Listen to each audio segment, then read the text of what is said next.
issue involving Faith Musonda. And one of the people that has come out very strongly against this decision is a very, outspoken leader of the civil society organization from the Operation Young Vote, OIV. The executive director himself, Mr. Guest Nyirenda, is here on the program just to find out how he feels regarding this story. But before we get into the main discussion, or before I unveil him to a screen, let's just look at this clip, and then from there you listen and pick one or two of his submissions, and then later on we'll get into the discussion. Let's just see what is this story. Commission has chosen to be restricted by Section 80, 3A of the Anti-Corruption Commission Act. The other investigative wings must jump on the Faith Musonda case by using the Penal Code and other laws, especially that Faith Musonda has failed to justify the ownership of the 65 million kwacha and the $57,000 and the house in New Kasama.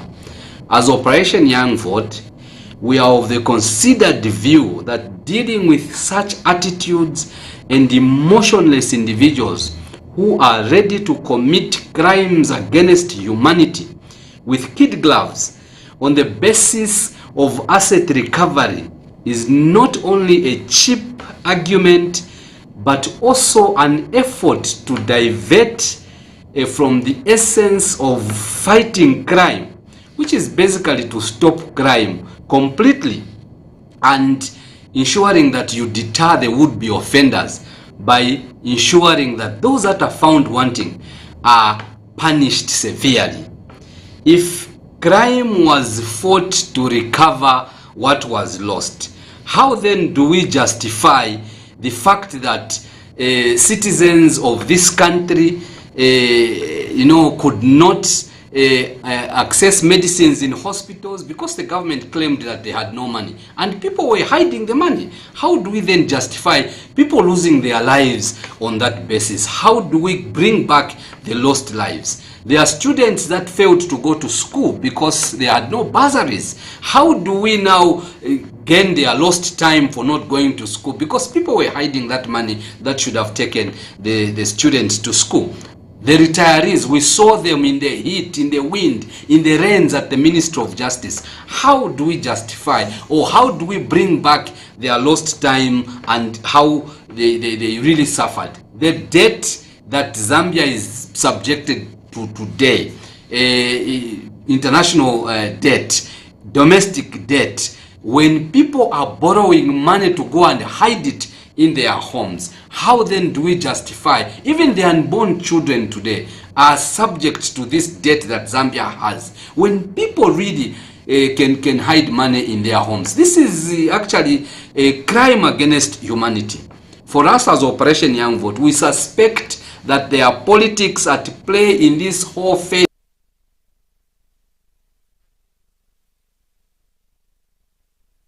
Interview with me, Innocent Piri, IP. My guest on the program, like I did mention, is Mr. Guest Nyirenda, coming from OIV, Executive Director. Mr. Nyirenda, welcome to this special interview. I'm very thankful, IP. Thank you for inviting me. I'm really humbled that on this very important day, as we head into our 57th independence anniversary as a country, that you host me to come and speak to very pertinent, important matters that affect the lives of the common average Zambians out there. All right. Let's get into it. Your video speaks volume, and I could see the anger on your face. You look very disappointed, as you put it in that clip. Of course, according to the Anti-Corruption Commission, or the state in general, they have told the general public that they did follow the law to the letter. Why are you so shocked and disappointed with this issue? Well, first and foremost, I want to beg to differ, that the law was followed to the letter. Right. And I will justify why I'm saying this, or why we are saying this from our end. We have the laws in this country that speak to theft. Right. When you are found wanting, thieving, the law is very clear that you must be prosecuted and you must, be booked and, taken to task. And at the end of the day, if you are proven to be guilty, you must actually be sentenced or be, punished in a way or the other. Now, the law that has been followed to the latter, as it is the Anti-Corruption Act. Yeah. Anti-Corruption Act, Section 83A of that law. And that law specifically, and this must be underlined, specifically restricts the Anti-Corruption Commission. Now, if the Anti-Corruption Commission is restricted from going beyond that agreement, it is the Anti-Corruption Commission. But we have other investigative wings. We have the police. We have the Drug Enforcement Commission. They are not restricted by that law. How then are they going to be mute and say no as a state? No, it's not the entire state. It is just part of the state, the Anti-Corruption Commission. We are saying this, and look, we ought to be angry when wrong things are being done. Remember, on the 12th of August, average Zambians woke up. Actually, they didn't sleep on the 11th getting into the 12th because they wanted change, because they were mobilized by well-meaning Zambians, civil society and everyone, that they go and cast their vote so that they vote for people that are going to at least bring sanity to this country. Is this the sanity that we wanted? Where the rich, where those that have connections, where those that have money cannot even step in the cells. We have our brothers, we have our sisters in these compounds. They are just found sometimes with 2 balls of chamba, marijuana, 2 balls, and they declare, oh, I have 2 balls bwana only. Even after declaring, they are sent 2-3 years in prison with hard labor. Shame on us as a country. Shame. And this is a person that gets 65 million kwacha. That is not small money. That is money that should have paid all those retirees that you were seeing at Ministry of Justice every day in the sun, wind, every day in the rains, and the ministers were just bypassing them as if they were confused people. And somebody was hiding that money in their home. Is that what Zambians voted for?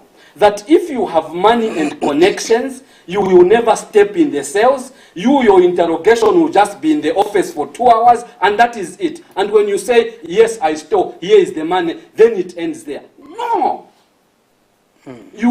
We are setting a very wrong precedence for this country. You are essentially telling the thieves to say, can you thieve around? Can you steal? Can you get what you can get?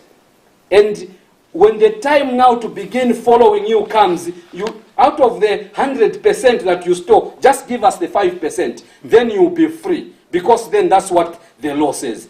No, we refuse. That is wrong. That is very wrong. Imagine that money not in circulation, first of all. That money was hidden in the house. And when we saw the pictures, when we saw that money, it had seals, Bank of Zambia seals. Meaning that potentially it came direct from the Bank of Zambia. Come on. Let's not kid around. Let's not massage such wrong.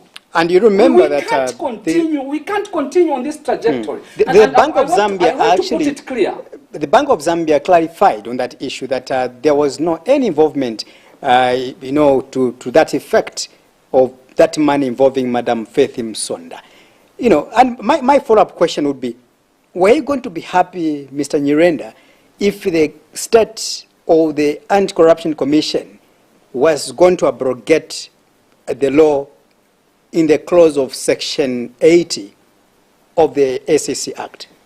Not at all. It's not that we are encouraging lawlessness. No, we want the law to be followed. But the question is that law, is that act, the SEC Act and Section 80 in particular, is it superior to other laws? The Penal Code, for instance, is it superior? Is that what it means? Is that what they are telling us? If it is, they should tell us. And if it's not, we want to see the police move. I mean, we want to see that. You see, we can't, you can't massage such wrongdoing. Look, a lot of people suffered. We had students in the University of Zambia and elsewhere committing suicide because they had no sponsorship, because the bursaries were no longer there, were taken away from them. We have students that survived on bursaries. When they get a bursary, they are able to sort out their other life and be able to continue with school. But that was no longer there. And the state was saying that they had no money. There was no money. Where was the money? The money was in someone's house. Now, again, the law, Faith did not go alone to the anti-corruption and say, sorry, I got this money. Please get it back. It was after a tip-off from the gallant and patriotic Zambians that said, look, there's some money. And that's when the investigative wings moved. Now, let's imagine there was no tip-off from that gallant and patriotic Zambia or member of the public. Were these guys going to find that money? No.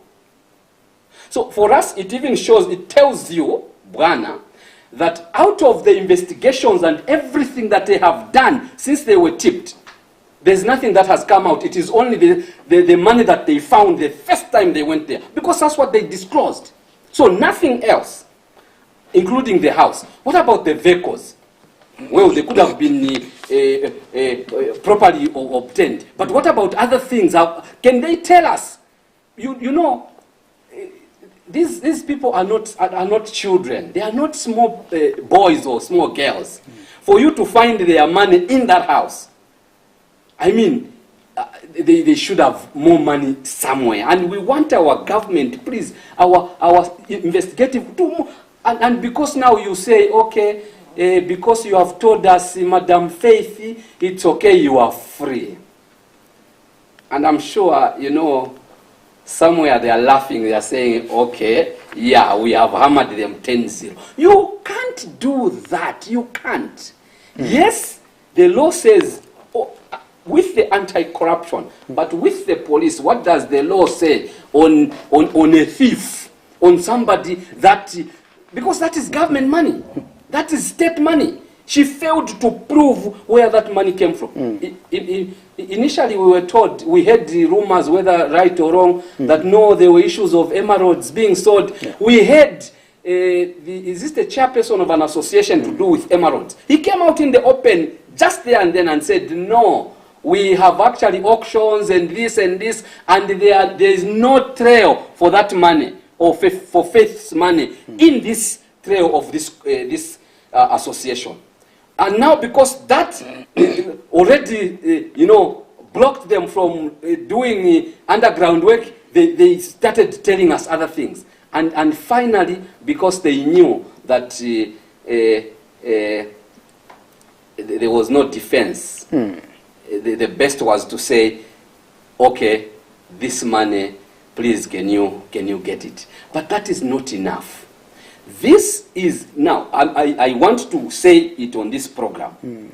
This is public money. This is state money. And for an individual to get state money and hide it in that way, Zambians killed on the 12th, my brother, Comrade IP.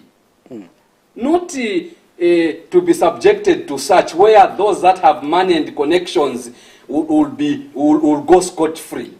Remember, in this country, we have individuals that have stolen a fritter, chitumbua, one fritter costing 15 ngwe, and they have been jailed. We have people who have stolen just something to feed there and then to help them because they've gone for days without food. And who is the causer of them going for days without food? It is such people that have stolen huge sums of money and put it in their house. And this person just wants to survive. And the only injury they have caused is direct to the person they have stolen from. But now, these people have stolen from the state. Look at the injury. I've talked about retirees not having their money. The state was saying, no, we don't have money. But then they knew the police or all investigative wings seriously must come out in the open and tell us, where did that money come from? It never dropped from heaven. It did not drop from hell. It came from somewhere. And they must tell us openly and say, Zambians, this money came from point A and it went to B and finally it went to Faith. Do you think that question wasn't addressed or it wasn't answered by the SEC or by the state? No, it was not. And we wonder, why are they shying away from all these important? I'm challenging them now. Can they come out in the open and tell us where that money came from? And because if they told us, believe it, there will be traces to much more money elsewhere. Faith is just a pawn on the chessboard. But the idea is, look, remember the FIC report, the trends report that we've had in the past years, especially the one for 2018, was so strong in terms of linking all these people who are politically connected. So Faith is just a small pawn in this game of chess, on the chessboard. Somebody used, I mean, unless Faith told them that this money was brought by Angel Gabriel in her home, then they can't tell, they should tell us. Because Angel Gabriel only appeared to Mother Mary. We are looking for where that money came from. Then, look, these are not jokes. These are serious issues.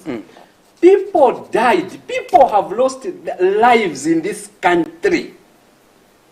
Okay? We have people that have committed very small offenses. I will give you an example, actually, of some of these UPND guys. Ngwira, the young man, is the secretary, youth wing of the UPND. Samuel Ngwira. Yes, together with the deputy SG, Patrick Mcheleka. They were jailed. They were in cells for a longer period of time. For what? What was the case? Aggravated robbery. Aggravated robbery. Suspected. They were, and look at how they toiled. Look at how they toiled and suffered. And we said, oh, this government is working. The new government is saying, no, we want the laws to be followed to the letter. We want people not to suffer and arrested before investigations are done. You can't put somebody in the cells and begin to investigate, then later on there's no case. We want investigations to be done first, then you establish a case. There's a case established for Faith here. There's a case. Investigations have been done. So then, because she has money and she has connections, then she's free. You use a law under the ACC Act. No, Bob. I want us to assume, or you should assume in your submission that, let's assume that the state is aware and they did their investigations on Madam Faith Msonda, and it was established. Let's imagine that they are fully aware where that money came from, and possibly they want to, recover more suspects or more culprits around that issue. All right? and they can't just maybe tell the general public, maybe they can't answer that question of yours that you are saying the state should disclose where that money came from. Let's believe, or let's just assume that the state is aware and they want to get more suspects in that regard. Comrade IP, I have told you, these are not children you are dealing with. These are people. Look, if somebody could have the audacity when the majority average Zambians are suffering, going to bed without a meal, and someone has the audacity to lock 65 million kwacha in their home, do you think they have feelings for a human being? Not at all. They have $57,000 locked in their home. Do you think that they have feelings for the other human being? Not at all. And that is what Zambians decided to check out of government, because they realized that the regime that was there was just too brutal, and a regime of warnings and all those things, and they never cared for the people. Now, there are two things here. Disclosure of where that money came from, and ensuring that there is a justice meted on faith. Right. I'm talking about justice. I have given you an example here. Here is a man that just steals a kapamela, a small bag of millimil, to go and feed with the children, because there are no job opportunities, because there's nothing to do, and because the government has just destroyed everything. And this person steals, and they go to jail. Go to our jail, do a survey. Most of them have very, very petty matters that send them to jail. Now, how do we as a country send people to jail on petty matters? And those petty matters are caused because the state has not provided opportunities for them to live dignified lives.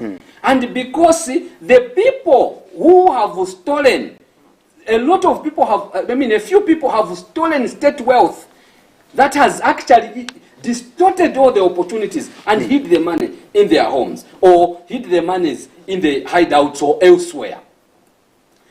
Then the question is, look, how do we move as a country? What do we do? You cannot have such persons who have no feelings about others and say no. I was even imagining that even maybe when summoning Faith to the police, maybe they were even calling her, "Hello, Madam Faith, can we come and arrest you now? Can we come and can we summon you? Are you ready for summoning?" Because this is what they are telling us is happening to those that have money, the rich, and the poor, they will pounce on you. They don't give you even a warning. They will just come on you, get you, uzakambira kusogolo. You just reach the reception without any questions. Seruka Munsapa to take off your shoes, belt, get in the cells. The next thing is you are at the courts of law. We have not seen that. Now Faith has agreed that okay, this money, look, it is. I can't justify, so what you think could be correct, or whatever she told them. Then now they are saying, they are coming out to the public and say, okay, now Madam Faith is free because according to the law, one law, the Anti-Corruption Act, one law says that. What about the other laws? What do they say? Of course, one law, that steal such huge single law, Mr. Nyirenda, a single law is equivalent to the other, of course. There is no law which can be superior than the other. That's my thinking. That's my simple interpretation to these issues. Look, so if that one law, let me just finish my question.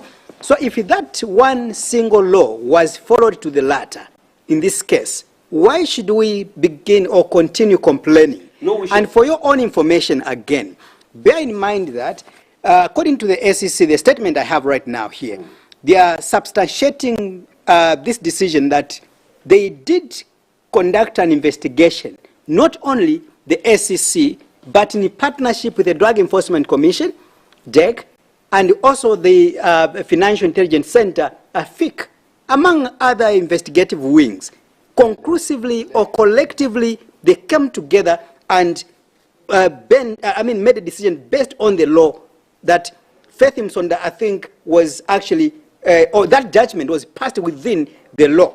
That's the issue again. Let me tell you this, my brother, in case you didn't know.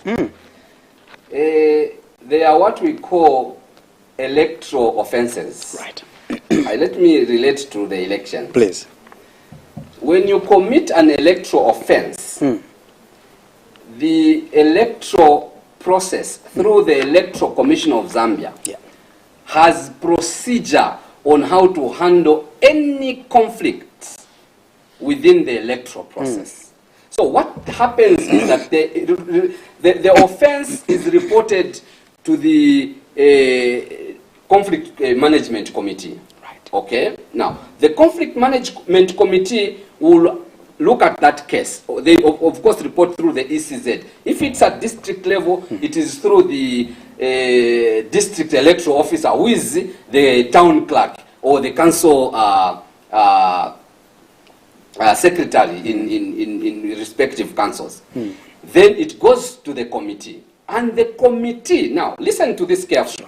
The committee will determine whether that case can be handled by them or it goes beyond them. If, for instance, there's a case of assault, okay, there's violence and there's assault.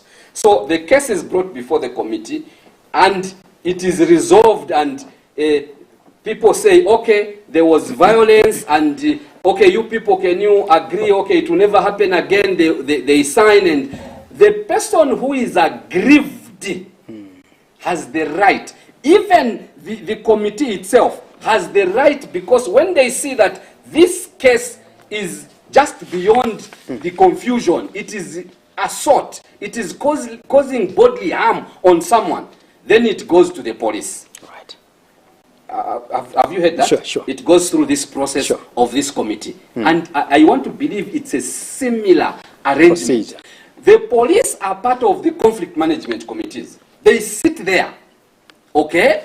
And when they sit there, and when the case goes to them, they handle it again differently. They don't say, no, because we are part of the conflict management committee, or we sat in the conflict, then we can't handle this case. That committee resolved. No, Baba. There's assault there, and assault must be dealt with by the police in the penal code. And this is grand theft, grand. The mother of all theft that we saw. Okay? I can't imagine 65 million kwacha in my home and the Zambians are suffering. No, Baba. There must be something wrong with me. And now, listen to this IP. This is the money that was through a tip-off. Okay? Yeah.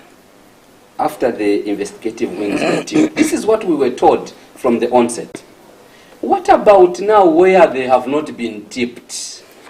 Because we have the right to speculate that had this tip-off was not there, it meant that we were not going to have even this recovery, Baba. This money would have gone just like that. So we speculate further that where there have not been tip-offs, probably we have money in the bush, we have money in other people's homes, and look, the Zambians, all they want is tell us what these investigations, brought about. I mean, do they think that the thieves are going to run away if they have done investigations and they are on firm ground? Unless they're telling us they're not on firm ground. And also, unless they know that the people they are dealing with, they are so skillful and they can't find anything, then we will understand. And that could be the case. Like I said, look, you are not dealing with babies. You are dealing with people who, for lack of a better term,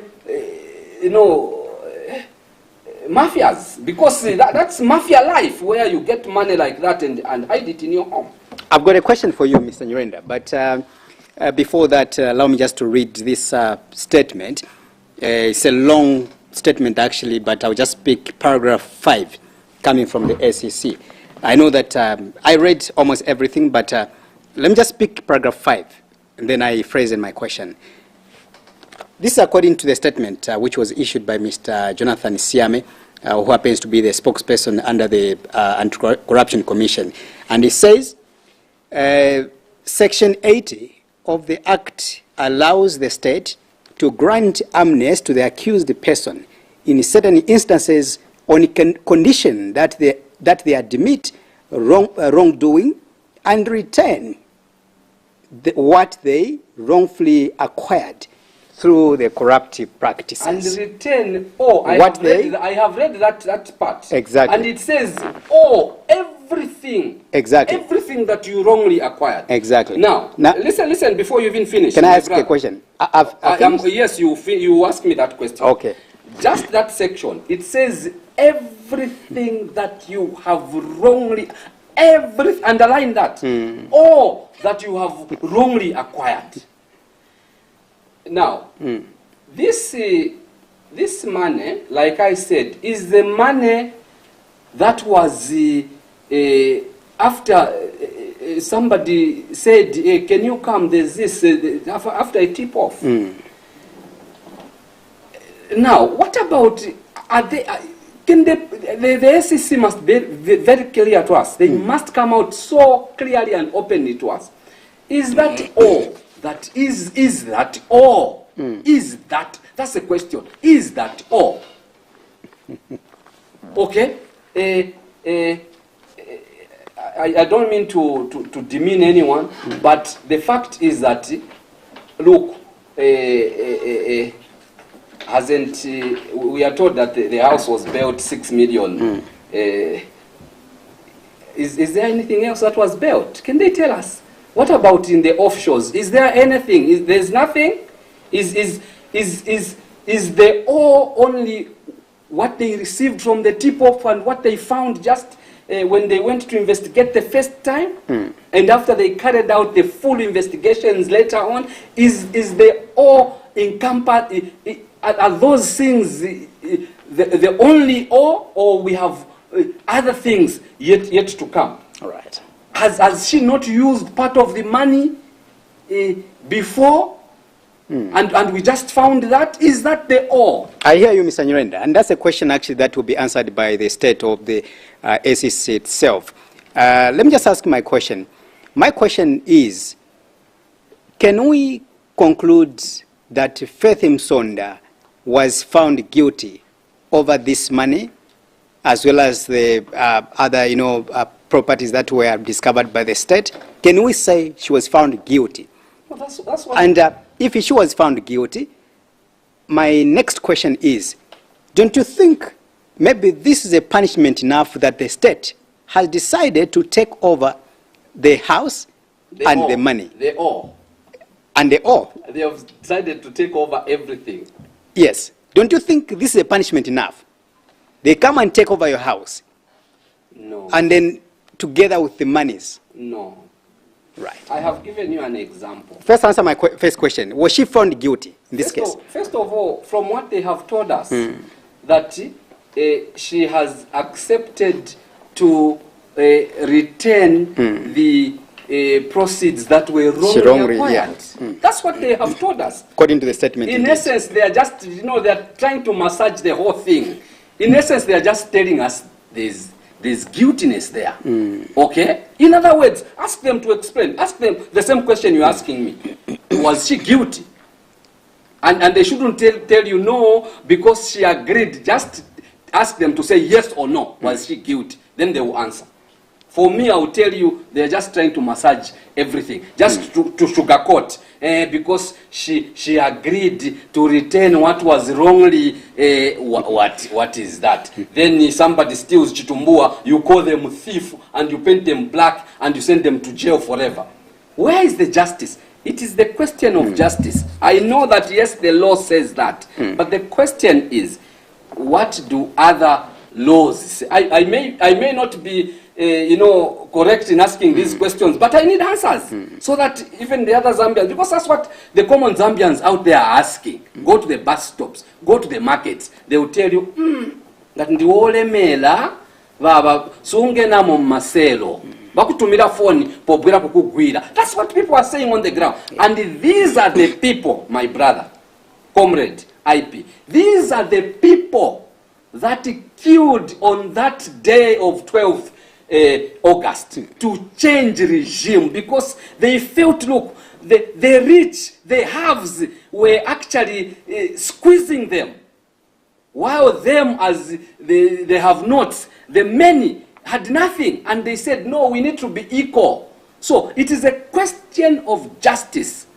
And yes, indeed, this also now brings in the question of us having law reforms. We need to reform that law.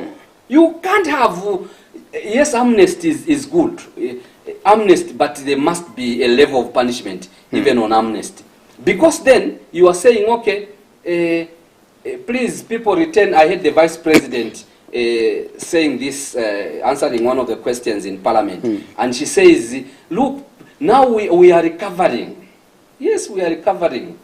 But at the same time, we are telling people that still, then you give us and you will not be punished. And actually, even the head of state, as he did promise that sooner or later his office was going to establish or disclose some assets that have been discovered so far. Do you think this is part of the assets, or maybe there is more? Probably it's the only asset. Probably it's the only asset that the president was relying on that we are recovering. They must tell us where is the asset, or the assets and the resources that have been recovered. Where are they? But at the same time, look, there must just be justice. We can't continue on this trajectory. You can't say, okay, steal 100% and return 10%, because the 10% is the thing that will find after a tip-off. Because you will have, bought farms, you will have done this all over. You will have built in Dubai and so on and so forth. And you don't care. They get a house in New Kasama. Do you care? You even just laugh and say, hey, I'm going for my holiday to my place in this area.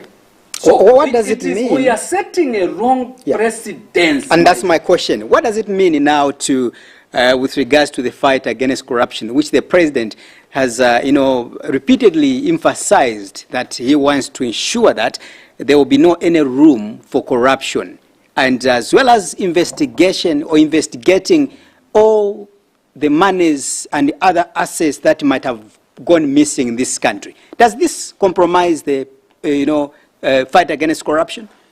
I will tell you openly, if this is the route we are going to take, this fight against corruption has no legs. And anything that has no legs cannot move. In our language, we say, mwana wakaya sakula. This is mwana wakaya. You can't on one hand say, we are fighting corruption and yes, recovery is important. But what is more important than recovery is to deter the act. When you deter the act, it means that there would be no one to steal and there will be nothing to recover, because everything will be normal.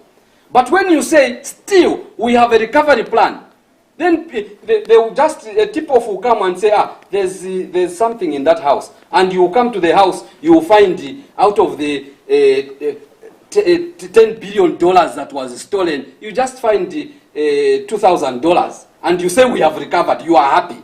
Meanwhile, the larger percentage of the money and the resources are elsewhere. Mwana wakaya baba, sakula.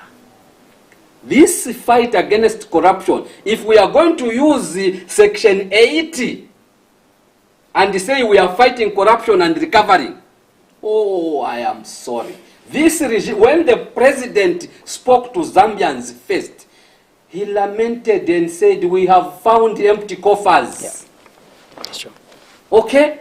He lamented, and I felt for him. I said, how is this man now going to move this country forward? Because he was campaigning Zambia forward, Zambia forward, Zambia. How is he going to take it to the forward that he was talking about when there are no resources in the coffers?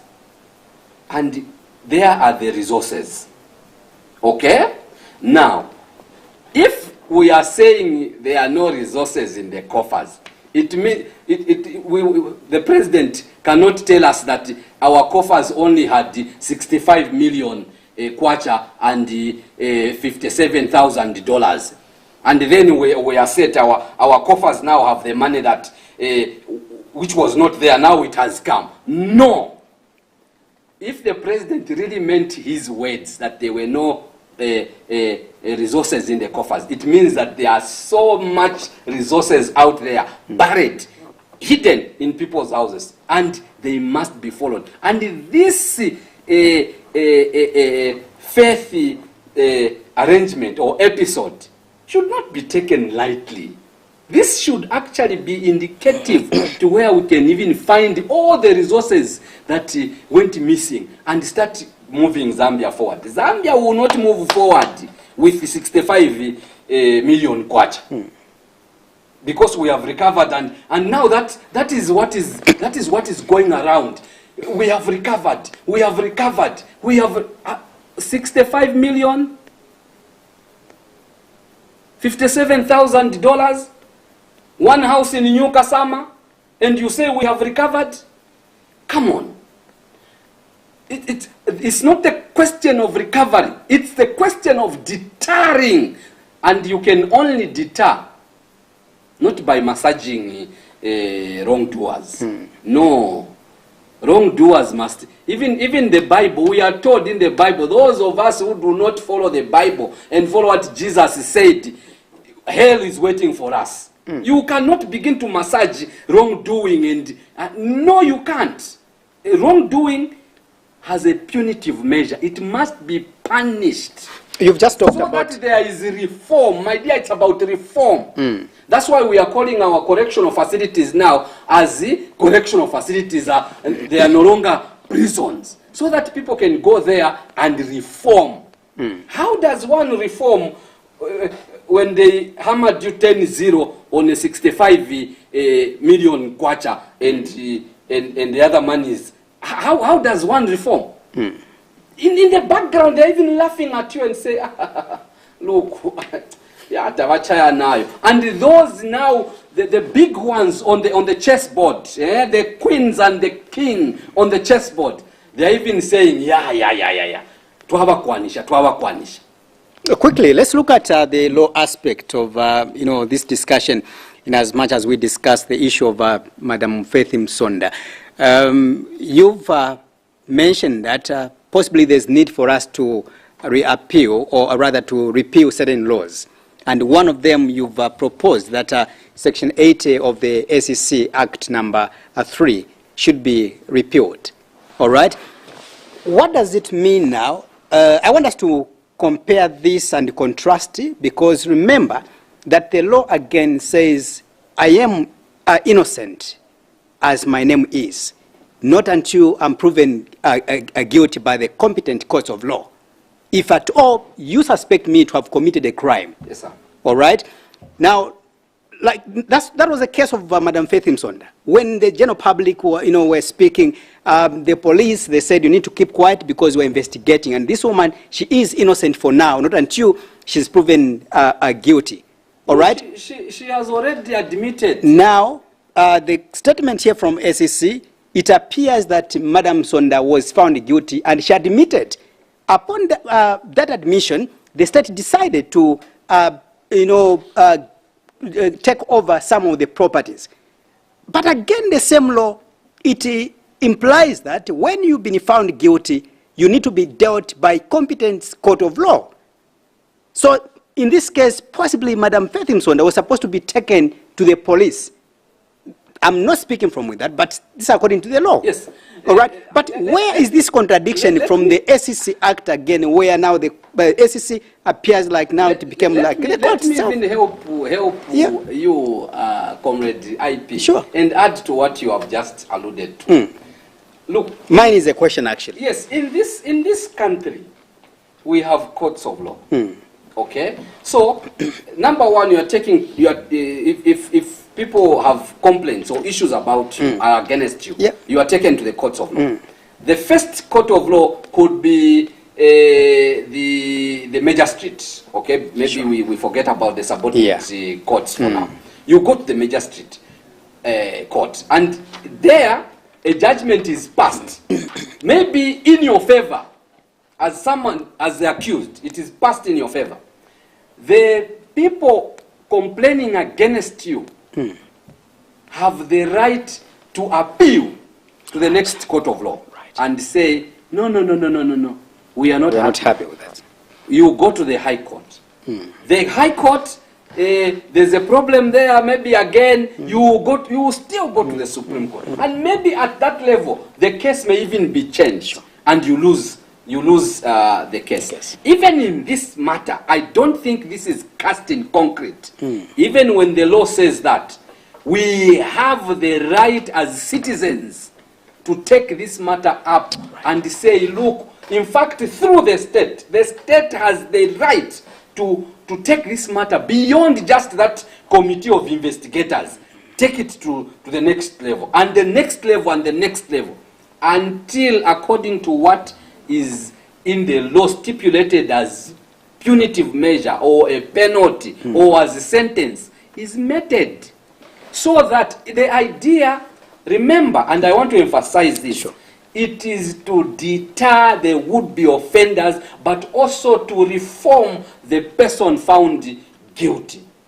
Now, how does the person reform in this case? There are no measures to help her or him reform. In this case, her. How do the would-be offenders get scared of committing the same offense or similar offenses? What deterring measure is there? There's nothing. They'll just say, okay, you see, those houses that I have, one of them, even when they have 200 through crime and corruption, they will just bring one. Okay, this house, I surrender it. And you start clapping, hey, we have recovered. Come on. Can we open what triggers in my mind right now, Mr. Nyirenda, is that the SEC, I think they were in order, to pass this judgment. All right? Besides that, we've got a law as well that requires someone to be taken to the court of law and be tried, and then from there you are found either innocent or guilty. So the problem here is not really our investigative wings. That's my thinking, by the way, based on the statement and the law that I've read. The problem is not on our officers, but the laws that we have, because there is a contradiction if you listen to it. Because the SEC, they acted within the law itself. Why should we blame them? I have not disputed. I have not disputed that fact. Yeah. The investigative wings, the SEC, in this case, acted within the law. Now, the question that begs an answer, is that law supreme to other laws or other provisions in the penal code of one found guilty? Is that what it means? Because then we have a provision in the Constitution that says anything that is in contradiction or in contravention with the Constitution, it is now and void to that extent. Okay? So, in terms of the laws, here in this country we are struggling even just to change certain laws. I'll give you an example of the NGO Act. Okay? The issues we know we need to look at this law. And the other example is the access to information law. Okay? We know we need to look at this law, we need to look at what this law says. But at the moment, we cannot say because we haven't looked at what the other laws says, then because this law says this person is free. No.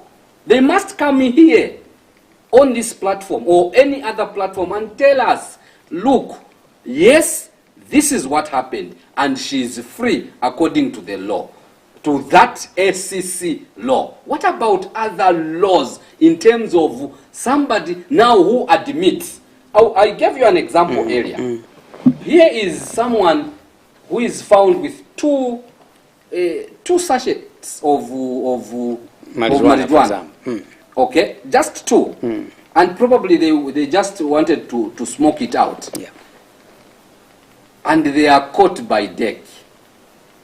The DEC will not say, okay, because now you have forfeited everything, now you are free. No. DEC will still proceed and ensure that those people are helped to go and reform so that tomorrow they don't do it again. The case of Seven Spirit in Chibolia. Yes, yeah. But what about, look, I call it, and I want to emphasize it here, it is crime against humanity. Crime against humanity in the sense that, look, you have all this money and people are dying. Zambia today is failing, underline that, is failing to procure COVID-19 vaccines because there is no money. We are depending on donations. We are depending on donations from the United States. We are depending on donations from here. Even if the little we can procure, what we can procure is very little because there is no money to channel to that issue. Money should be given to other needy areas, not just the COVID. But then somebody has the audacity, my God, has the audacity to hide that money. Now, I mean, that's a crime against humanity. How do you want to term it? That's a crime. And here is a person who doesn't care that the state is actually finding constraints to move, to purchase drugs, to put even Panadol in hospital. The other day I took my youngest daughter to the clinic. Just cough, syrup. There's nothing. It's just prescription. Panadol, there's nothing. Prescription. I had to come and buy in town at a drugstore. And this is what is happening in this country. And yet somebody hides that money. If you calculate that money, ask yourself, how many retirees would it have paid? How many of the retirees? So those are the moral questions that we need to ask. And not just bend and say, no, because she has accepted, then it's okay. It's not okay. Do you think our laws in this country, Mr. Nyirenda, are not really helping this country? Looking at what is at stake right now, I want to borrow your lamentations. You gave examples of maybe some people that committed what you term as simple crimes, offenses, petty crimes, crimes, stealing chitumbua. And today they are serving jail sentences, And your lamentations really, for me, reminds me the saga that we had in 2018 when a former ambassador, U.S. ambassador to Zambia, Daniel Foote, issued a statement that didn't sit well with the then government, the Patriotic Front, in which he did complain that I think there's a problem in this country because according to him, he said there was no way where this, gay couple, couple that was coming from Kapirimposh, but then they were sentenced to 15 years in imprisonment. You can't be punishing people for what, again, you termed as simple or petty crimes, and yet you've got individuals out there that are stealing a lot of money, and they go scot-free. They are given, for example, 5 years in prison. Do you think the problem really is with our laws? Once again, I want to emphasize that our officers, our investigative wings, maybe are okay because they're acting within the jurisdictions of the law. Don't you think maybe the problem is with the law and our parliamentarians really, including you, as leaders of civil society organizations, you have to take up these matters and say we need to amend our laws. Well, indeed, to some extent, our laws are not so well couched. Yeah. They are in contradiction from one law to the other. But also, I think they are not properly followed by those that are mandated with the responsibility to, to ensure that they are implemented. Right. And this goes across sectors of our society. However, apart from the laws, I want to say and put it very categorical. The problem that we have had in this country for a very long time is leadership. Right. The problem, underline that, the biggest problem that Zambia has suffered from is that of leadership.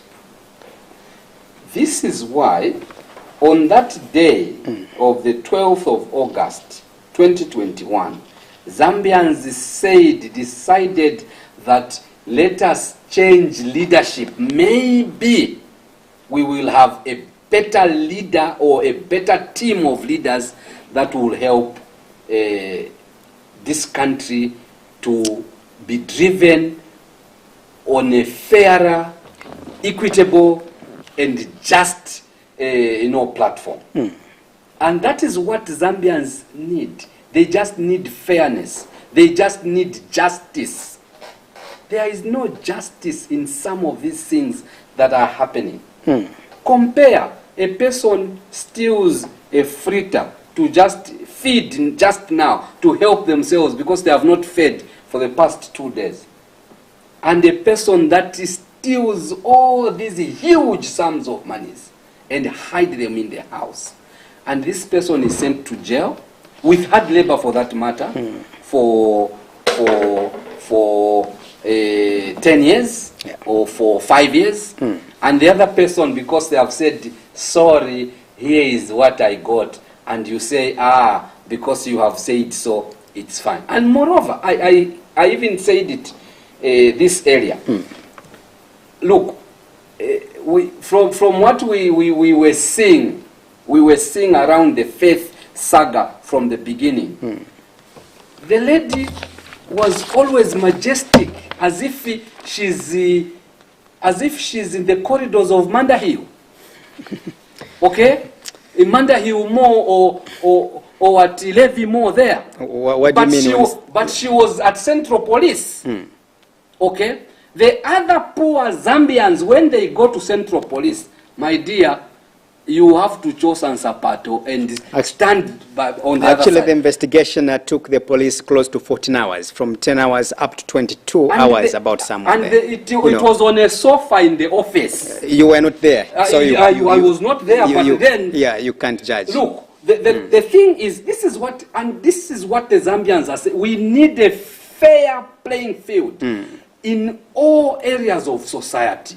Not because I am connected, because I know Hakainde Hichilema. And when I have a problem, then the police should not deal with me. That is what HH and his government have refused. But why is it that what they have refused is what is happening? Where is the problem? Where is the problem? So, in essence, here the issue should be deterring the would-be offenders and reforming those that are found guilty. Those two things, Comrade IP, are not there in this episode. Forget, they are not there. There's no reformation and there is no deterring any would-be offender. And in essence, there's a lot of encouragement for people to steal as long as you can retain something from what you had stolen or what you have stolen. This is what it means. And the precedence is being set, especially for those that handle resources for the nation. It is being set, and we will be shocked that this is the Zambia that we are creating. Is this the Zambia that we were told the Zambia you want? Is this the Zambia we want? No, it's not. We want a Zambia where things are fair. Mr. Nyirenda, you might speak the next 2 hours again, but I have to close the program now. Thank you so much for coming. IP, I am humbled and I am greatly honored to speak to this matter, especially as we head towards our 57th anniversary. I don't know whether it coincides with the $57,000. I don't know, but really, it's a time that we need to set records right. It's a time that we need to put our laws in a good perspective. It is a time that as Zambians we need to ensure that right things are done for the betterment of not only ourselves now, but even for the future generations, the Zambians yet to be born, who have been affected by that money that was stolen, and much more that is still in the hiding, because the debt burden for this country is too huge. So I thank you so much, but let us continue discussing these issues so that we learn from each other, but also we do what is right for Mother Zambia. Indeed, we have to do what is right for Mother Zambia, like I always say. And I know that you are also scheduled to talk about the national budget, which will be presented next week. Absolutely. But of course, we've taken time to speak more regarding the finances of this country. I hope to have you back once or before the national budget is presented, just to get your input in that regard. Most obliged. Thank you so much. Most obliged. Thank you so much. All right, we end our discussion here. Of course, I've been talking to Mr. Guest Nyirenda, coming from the Operation Young Vote, OYV, of course, discussing the issue to do with our finances in this country and how we can be able to protect our resources and also prudently utilize our resources. Thank you so much. I believe that he has done justice to some of the questions that you had. If he hasn't, I know that he might come back anytime soon on this program. My name is Innocent Piri. IP, allow me to